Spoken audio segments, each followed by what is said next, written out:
So there are things about Tulsi Gabbard that are concerning, and I'd like answered from Tulsi Gabbard, and I'm not going to sugarcoat it.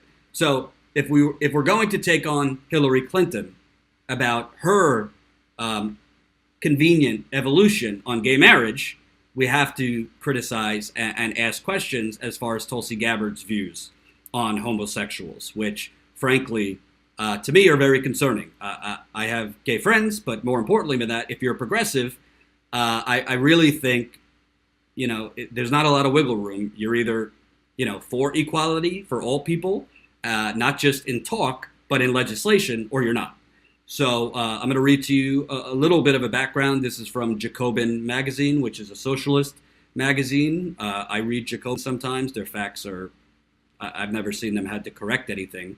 Obviously, Tulsi Gabbard will come out and correct these things if she sees anything that I or anyone else is reporting incorrectly. So Tulsi Gabbard, she grew up in a fairly, homophobic family. This is from Jacobin. Despite her progressive image today, Gabbard has conservative roots. Her father, Mike Gabbard, a former Honolulu city councilman, state senator, and high-profile anti-gay activist who led a campaign against same-sex marriage in Hawaii in the 1990s. He founded the educational nonprofit Stop Promoting Homosexuality and bought himself a show on a local radio station to denounce LGBT people. Obviously, Tulsi Gabbard, her father's views are not, she shouldn't be penalized for those. Unfortunately, it seems that, growing up in that family, she adopted similar views. Early in her career, Gabbard took after her father. She opposed abortion and supported a constitutional amendment defining marriage as between a man and a woman. After Honolulu magazine emailed her father to ask about his former ties to a conservative Hare Krishna splinter group for a 2004 profile, it was Gabbard who replied angrily, accusing the magazine of, quote, acting as a conduit for the Honolulu Weekly and other homosexual extremist supporters of Ed Case, who was her father's opponent. The same year, she used her platform as a state representative in Hawaii to testify against civil unions, calling the claim that they were different from same-sex marriage, quote, dishonest, cowardly, and extremely disrespectful to the people of Hawaii. And the people of Hawaii had voted in favor of Constitutional Amendment 2 in 1998, empowering the legislature to withhold marriage from same-sex couples. Quote, as Democrats, we should be representing the views of the people, not a small number of homosexual extremists, Gabbard said at the time. And this was, again, in 1998. I'm not going to sugarcoat it. That's a really, really terrible statement. That's a really, really terrible view to have.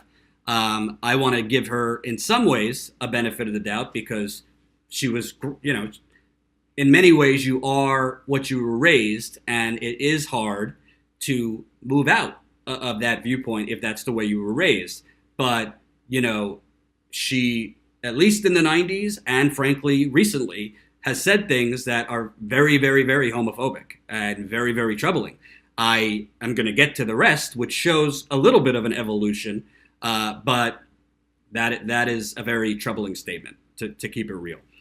Gabbard has since done a 180, citing her military service in the Middle East as the impetus for her conversion to social liberalism. Quote, this is from Tulsi Gabbard, the contrast between our society and those in the Middle East made me realize that the reason those societies are so oppressive is that they are essentially theocracies, where the government and government leaders wield the power to both define and then enforce morality, not mortality. She wrote in December 2011, I began to realize that the positions I had held previously regarding the issue of choice and gay marriage were rooted in the same premise held by those in power in the oppressive Middle East regimes I saw. So why I like this is because it's very, very different. It's very, very different than Hillary Clinton, for example. Tulsi Gabbard said this in 2011. She wasn't running for president. She wasn't about to run for president. She, I believe, was running for Congress, but Hillary Clinton, she suddenly was for same-sex marriage, basically at the same time she was plotting to run for president. She had been against same-sex marriage basically like 2 years or 3 years before she ran for president. When she ran for president the first time, she was not for same-sex marriage. So Tulsi Gabbard, when you look at our evolutions in thought, our evolutions in what you stand for, your policies, are they politically motivated or are they true? I have no reason to doubt that what she's saying, that serving in the military, serving in the Middle East in these wars, really, really had an effect on her, and really showed her that her view that the government should basically be deciding who has the right to marriage, who has the rights for equality, and be deciding what's right, what's not, what's moral, what's not, is oppressive, and that is immoral to do that. Gabbard affected a similar about-face on abortion, even receiving an endorsement from Emily's List during her 2012 congressional run, despite her history of opposing reproductive rights. Gabbard does not actively work against gay rights. In fact, she's co-sponsored and supported numerous bills favoring the LGBT community during her time in Congress, from the repeal of the Defense of Marriage Act to the Employment Non-Discrimination Act. Still, her questionable loyalty to the LGBT and anti-abortion rights is disquieting, considering her public reputation as a beacon of progressivism. So I think this is fair. I honestly, one of the first questions I would ask, not the first question, but I would ask her, do you personally still have a problem with same-sex marriage? Do you personally still have a problem with homosexuals? Do you have a problem with that? If so, is it rooted in religion? What's it rooted in? Because, it's one thing that she's on the right side saying, I don't want government dictating who could get married, what morality is for people. We don't want government making religious policies. But I would like to know, as a progressive, do you personally believe that? Because I would have a problem voting for someone who personally is against homosexual marriage, is against LGBT rights.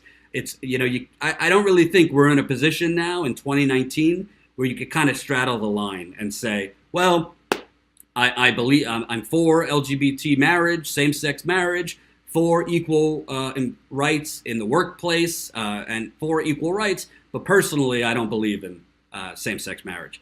I'm sorry, I don't think that's a viewpoint that will work in the 2019 era and the progressive landscape. So she's saying the right things, that she's, pro-choice now, that she's pro same-sex marriage, that she doesn't believe that the government should be deciding on who should get married and those things. But what do you believe personally? That's important. There's other things that I find concerning as far as Tulsi Gabbard that she needs to answer for. We went through the homosexuality. She's also fairly pro-droning. This was her answer in an interview. President Obama has significantly increased the use of drones to assassinate terrorist targets. The policy has been criticized for denying due process rights for at least one American target and for the collateral killing of civilians. Do you support this policy? Why or why not? Tulsi Gabbard said, "We've learned from the wars in Afghanistan and Iraq that the best way to defeat the terrorists is through strategically placed, small, quick strike special forces and drones. That strategy took out Osama bin Laden. We also know that civilian casualties are much lower with the strategy than with the conventional strategy. However, we must improve safeguards to avoid civilian casualties." On this, I couldn't disagree more. I think Obama's program started droning all of the Middle East. Now Trump has doubled and tripled down on Obama's program of droning all over the Middle East. Yes, on one hand, better than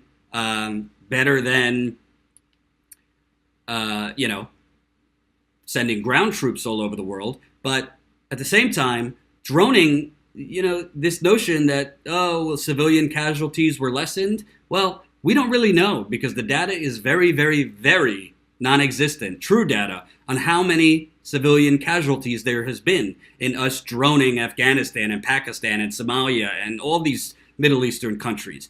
When you drone, and I haven't heard Tulsi Gabbard really talk about this, but yeah, you could be sending drones instead of ground troops, but at the end of the day, you're still invading other people's countries. You're still killing innocent people. This only escalates terrorism. This further radicalizes terrorists. It's not hard. So on one end, she's right to be against regime change. She's right to be against the United States, adventuring around the world and let's spread our democracy, which is really code for let's steal other countries' natural resources, their minerals, let's topple dictators that we don't like who aren't advantageous to our business interests so that we could install dictators that are equally as bad and terrible and will kill their people but are good for our business interests. So I don't support endless droning, and I think, frankly, I don't think she's being disingenuous, but I think it's not accurate to say there are less civilian casualties. There's been tens of thousands, maybe hundreds of thousands, civilian casualties from Obama and President Trump's droning program. So I think she's not exactly right. She's not exactly right as far as this has not caused massive civilian casualties. Another thing that it's not a major thing, but I do find it concerning. You know how years ago the Fox News and the Republican Party was getting hysterical, absolutely hysterical, that Barack Obama would not say the words radical Islamic terrorists. Radical Islamic terrorists. Honestly, he shouldn't have said radical Islamic terrorists because ISIS and Al-Qaeda and these terrorist groups, by the way, were working with Al-Qaeda in Syria in some ways. And in many ways, we have armed ISIS. We have sold weapons that went to ISIS. But this notion of Islamic terrorism only feeds further terrorism. Islam is a religion, right? So saying Islamic terrorism is claiming that all of Islam are terrorists. This is what Bill Maher has been doing over the years, basically being essentially, I think, Islamophobic to Muslims around the world, grouping them in with terrorists, saying radical Islamic. No, if you read the Quran, I have not, but if you read the Quran, if you read the actual religious texts of Islam, it does not support any of the things ISIS or Al-Qaeda or the Taliban do. So when she said that, I didn't like that. So this is from 2015 in an interview with Ozzy.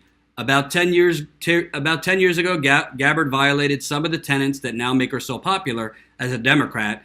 With an Emily's List endorsement to boot, she was neither pro-choice nor pro-gay marriage, and in fact fell in line with her erstwhile Republican father, Mike Gabbard. So far, so good, except right after that, Ozzy drops this bombshell. Fittingly for her narrative, though, the explanation for her changed ideology feints us back onto familiar territory, the military. I already read this, that the military is what changed her views on whether the government should be the one deciding. So after all this time, Gabbard still personally opposes same-sex marriage, but won't say or do anything politically about it. This puts her campaign statement on same-sex marriage that we cited above in an entirely different light.